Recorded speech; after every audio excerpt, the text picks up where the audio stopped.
Yo tomé la decisión de entrevistar a mi papá sobre el terrorismo en el Perú. ¿Quién es Enrique Franco? Soy médico, cirujano general, cirujano plástico. Tengo 60 años. Estudié en la Universidad Cayetano de Heredia. Y en 1983, terminando mis estudios después de 13 años, 10 como médico general y 3 como cirujano general, el Perú atravesaba una profunda crisis y no había trabajo. Y la primera oportunidad que tuve fue comenzar a trabajar como capitán médico en el hospital de policía. Tú, como doctor militar, tenías algunos riesgos de vivir en Lima. ¿Cuáles? Como médico en una institución militar tenía riesgos, tanto en Lima como en las comisiones que teníamos. En Lima porque teníamos que ir a trabajar independientemente de la seguridad. Por ejemplo, en los paros armados, cuando la población tenía temor y había ejecuciones en las calles a las personas que trabajaban porque no hacían caso al paro armado, nosotros queríamos trabajar. Atravesaba, digamos, una bomba que había en Javier Prado, porque yo vivía en La Molina y me iba hasta el hospital de policía.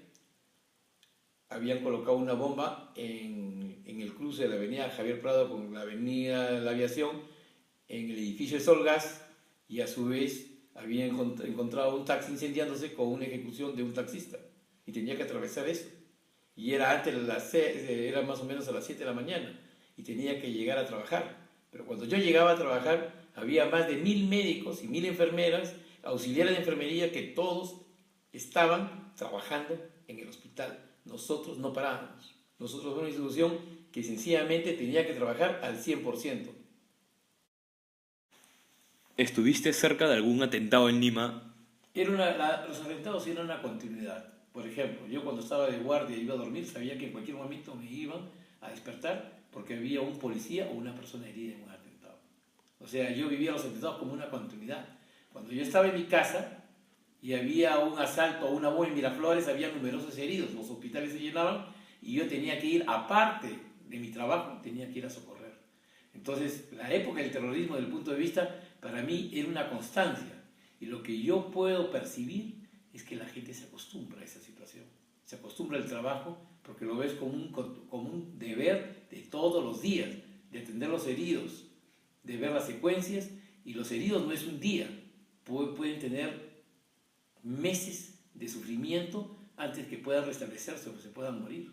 Y he atendido tanto policías, militares, civiles y terroristas. ¿Cuántos años tenías cuando tomaste la decisión para curar a soldados en Ayacucho? ¿Y por qué fuiste? Yo no tomé una decisión, yo trabajé en el hospital y como era el cirujano más joven, había una patrulla de la policía que había desaparecido, no los habían encontrado y tenían que ir a buscarlos. Y tenía que ir un médico. Entonces mi jefe, que era el coronel, me dijo, mira, he tratado de evitar que tú fueras, pero como eres el menor de todos, tienes que ir. Cuando me presenté al general, me dijo, tú eres el voluntario. Y me di cuenta que mi jefe decía de que él había tratado de protegerme y el general me decía de que yo era un voluntario, o sea que nadie decía que me mataba, sino que yo ya estaba yendo.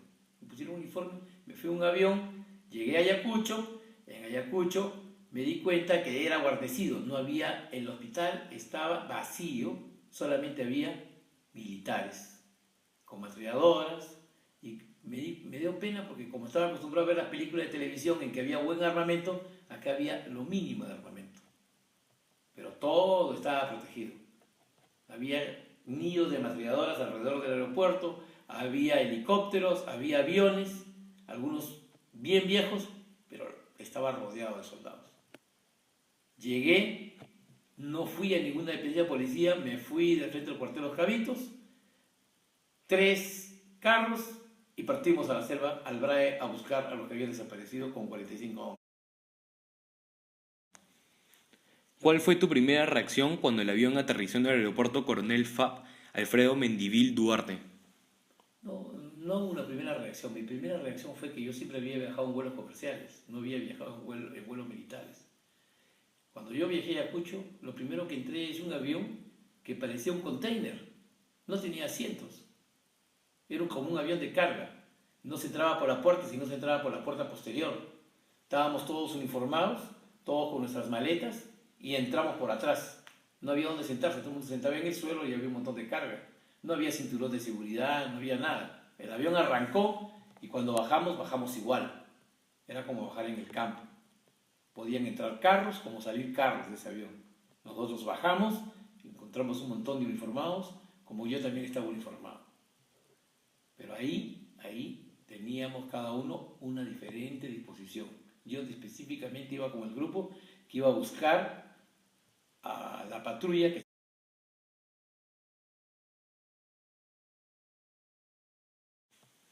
¿Cómo fue el viaje al BRAE? ¿Tuviste miedo en algún momento? El BRAE no es como ahora, que es una zona de combate. Si había peligro en Lima, en Ayacucho se mataba gente todos los días, en el BRAE las patrullas desaparecían. Era un BRAE distinto, era un BRAE de que la vida no contaba nada, pero había que cumplir, porque cuando uno es militar y le dan una orden, si tú no obedeces eres un desertor, y un desertor tiene pena de cárcel, o sea, ya estás comprometido y tienes que ir.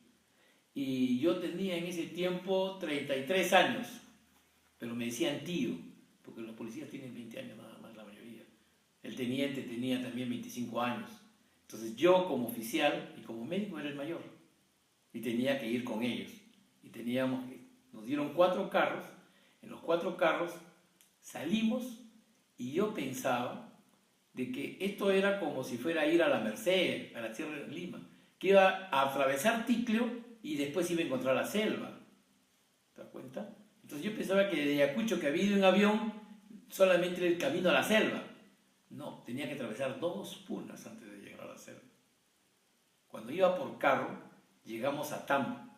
Y en Tambo, un carro se malogró. El Tambo es un pueblito que queda al valle, al fondo en el valle, que yo pensaba de que ese era ya de ahí, era la selva, pero para el BRAE había que atravesar otra puna y no sabía. Entonces estábamos bajando y de los 4 carros, un carro se malogró y tuvo que regresar el día siguiente. Ese carro fue atacado. Los 3 carros que permanecimos ahí, continuamos por el BRAE. El carro que regresó fue atacado. Nosotros 3 continuábamos por el BRAE.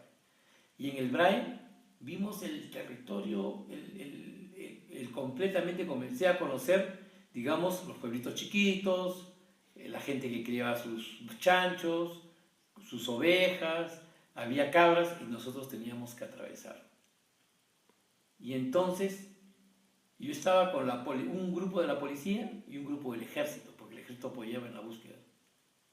Y me daba cuenta que el ejército no conocía la realidad, porque el ejército recién salía de los cuarteles.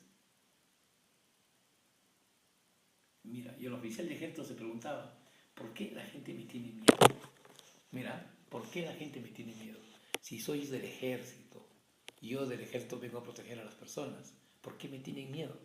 Lo que pasa es que le tienen miedo a la policía, a ellos, porque ellos han obrado mal. Y yo le decía, tú no puedes pensar como militar eso. Porque tú como militar, una vez que se controle el orden, los del ejército van a volver a sus cuarteles y van a ver la policía. Entonces no había una unidad. Todo el mundo se echaba la culpa de una situación que había sucedido. Pero la real situación era que el primer gobierno de Alan García fue muy malo. Reorganizó toda la policía, unificó y todo se desarmó. Y una cosa que se podía controlar por decisiones políticas principalmente, se desarmó todo. Y eso todos sufrimos las consecuencias, pero todos los peruanos somos responsables porque elegimos los gobiernos.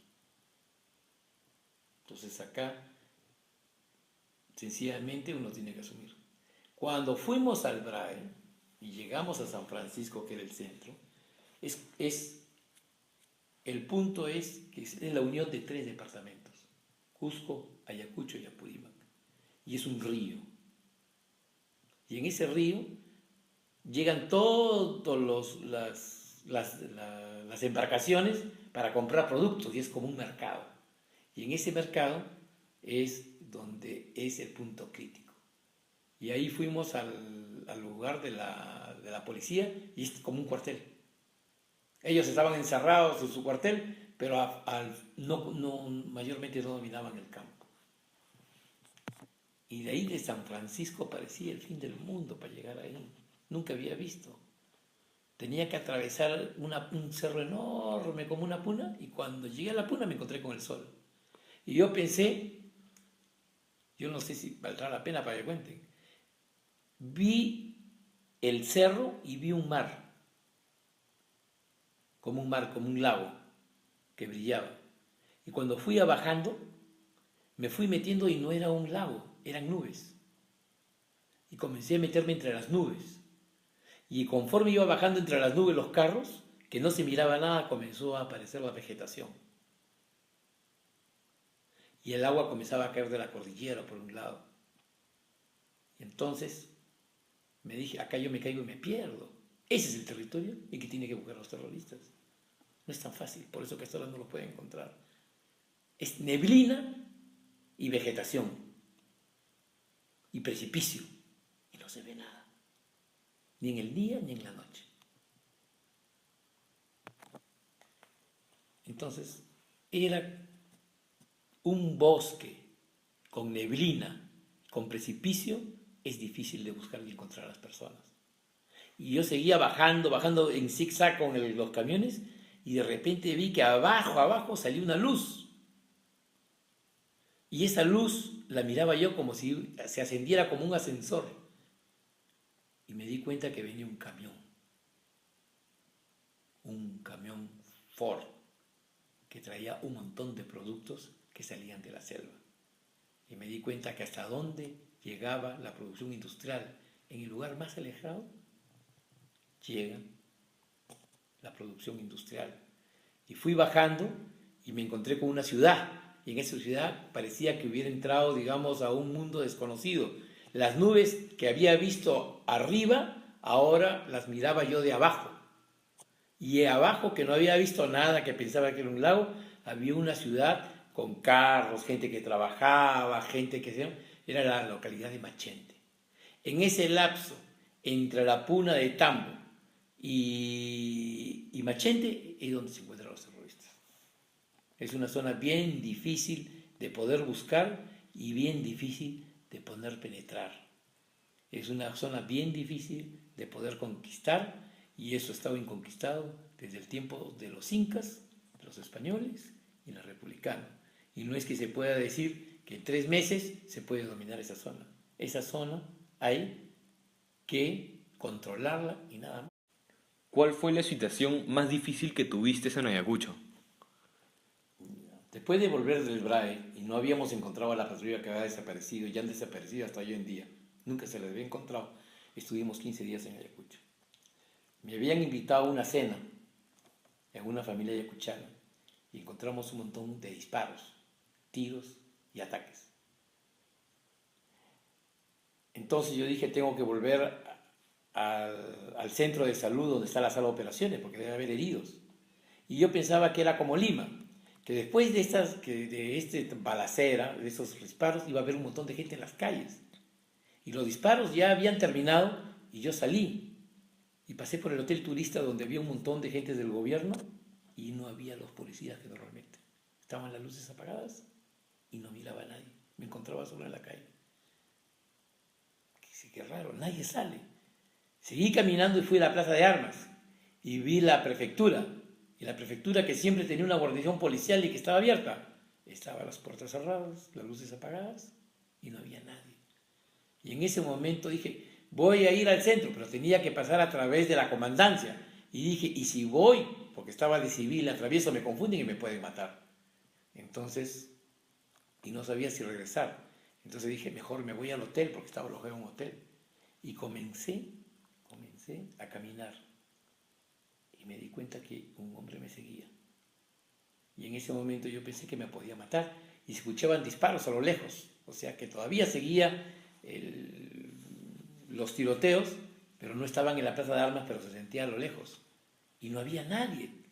Entonces en Ayacucho, a diferencia de los curiosos que salen en Lima después de allá la gente desaparecía. Pero como yo venía de Lima, pensé que después de la balacera iba a encontrarme con periodistas, iba a encontrarme con policías, iba a encontrarme... No, después de la balacera no había nadie.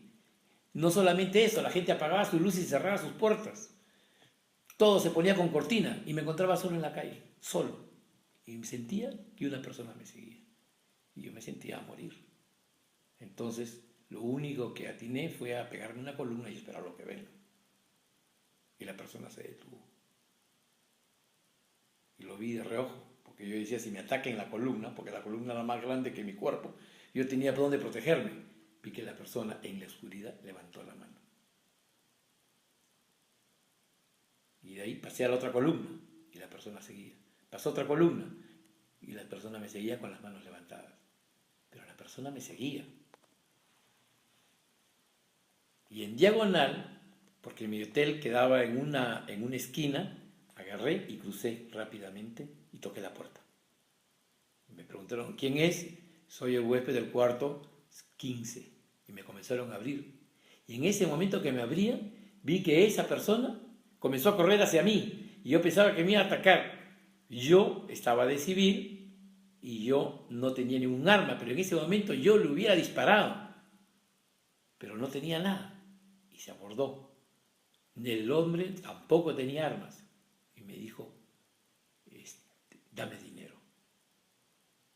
Yo saqué mi billetera, tenía varios como 100 soles, entonces yo le iba a dar 100 soles, pero abrieron la puerta, guardé mis 100 soles y le di 5 soles y me dijo, gringo, miserable, entré al hotel y terminé.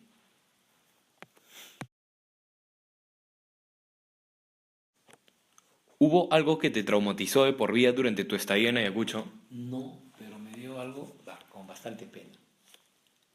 La gente que trataba de mantener el orden era una situación que no sabíamos si iba a terminar o cómo iba a terminar y cuándo iba a terminar.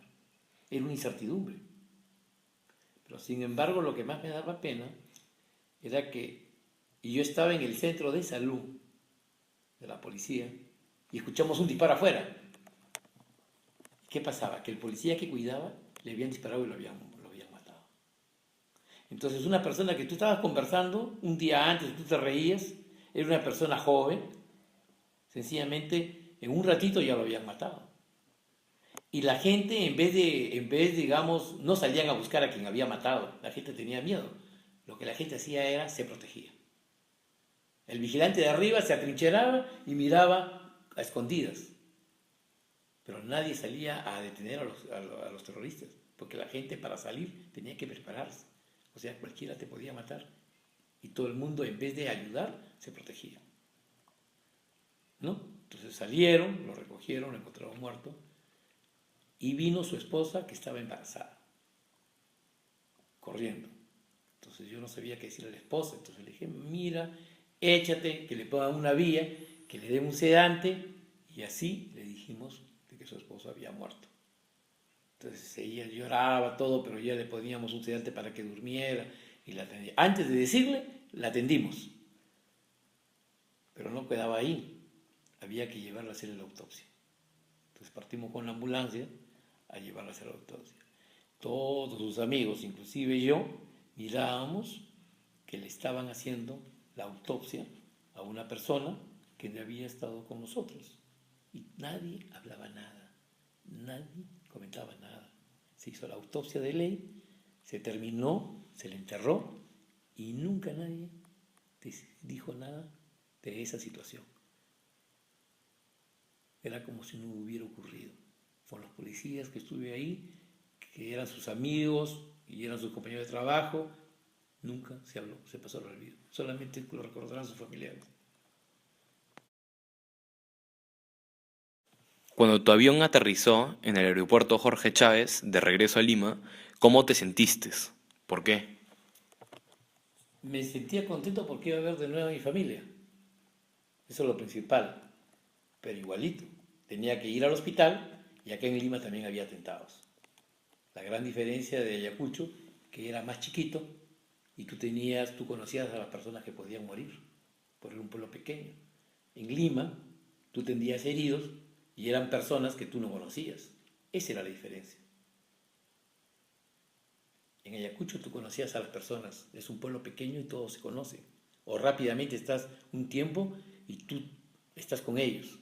En Lima hay un montón de cuarteles, hay un montón de municipalidades, hay un montón de dependencias públicas, un montón de personas, y cuando tú tienes un herido, recién lo estás conociendo. Esa es la diferencia.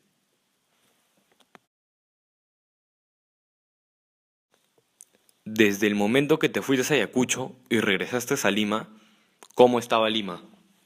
Todo seguía igual. Lima se caracterizaba porque había apagones, porque volaban las torres. Cuando había apagones, atacaban las comisarías o atacaban a la municipalidad o hacían atentados y había heridos.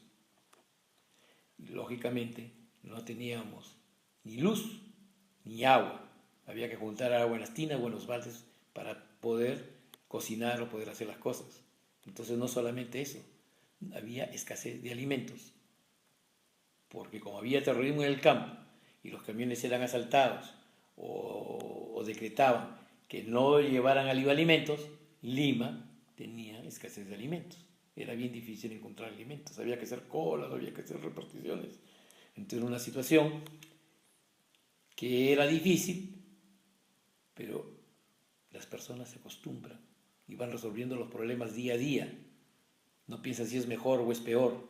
Sencillamente tienes que juntar agua, tienes que almacenar alimentos, tienes que tienes que poner baterías o velas, o comprar grupos electrógenos, y estás pensando en solucionar problemas.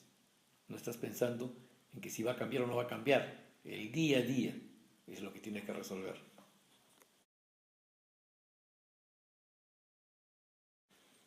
Última pregunta. ¿Tú crees que el Perú volverá a tener otra tragedia como esta en el futuro? Todo país puede tener esa tragedia. Y eso se llama anarquía. Cuando un país entra en desorden, todo el mundo piensa en su supervivencia y todo el mundo piensa en su interés y el país se paraliza. Eso es lo que sucede, la anarquía. Por eso que es de importancia que los gobiernos, sobre todo los democráticos, traigan orden, orden principalmente. Que las instituciones puedan trabajar, que las organizaciones puedan hacer lo que deben hacer y que todo el mundo se respete. Porque cuando hay anarquía y el Estado se vuelve no viable, cuando las democracias no pueden mantener el orden y cuando la anarquía se ve un país no viable, al final lo toman los militares como lo tomaron en esa época, con Fujimori. Y la culpa la tienen los que traen el desorden. Ese es el problema, el desorden. Entonces siempre tiene que haber autoridad y siempre se tiene que mantener el orden como una cosa prioritaria. Porque sin orden, ningún país es viable, no hay institucionalidad. El orden significa que manda un presidente, que hay un Congreso, que hay un Poder Judicial, que hay las municipalidades, que hay los gobiernos locales, que la policía los mantiene y que el ejército recuerda las fronteras. El desorden es cuando agarran y hacen que el ejército intervenga en el orden interno, que no es su función. Y en ese momento ya viene el caos y al final todo se trastoca. Eso es lo que hay que evitar.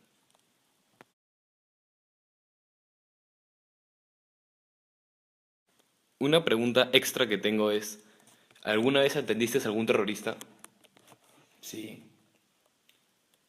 Una noche que tomaron los penales, había habido terroristas y policías heridos. Y había habido un triaje. Habían dicho que todos los policías operaran y los terroristas no se operaban, se habían quedado para después. Yo operé toda la noche. Cuando terminábamos de operar todos los policías, dije, voy a bajar a ver a los terroristas. Y entonces comencé a buscar y todos estaban callados.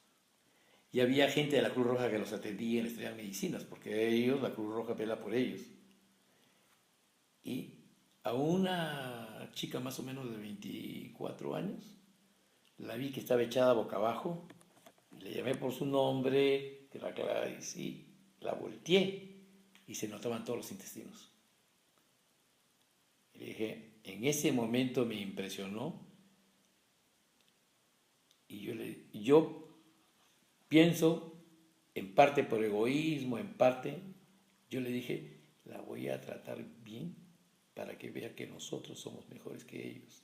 Le dije, mamita, no te preocupes, te vamos a operar. Inmediatamente dispuse que le pusieran sueros, que le pusieran medicinas, anestesia, todo, pero había pasado ya más de 24 horas. Y ella le comenzó a brotar las lágrimas. La llevamos a sala de operaciones, tratamos de salvarla y murió ahí. Pasaron 25 años. Y yo comentando con un compañero mío que también era cirujano, le conté.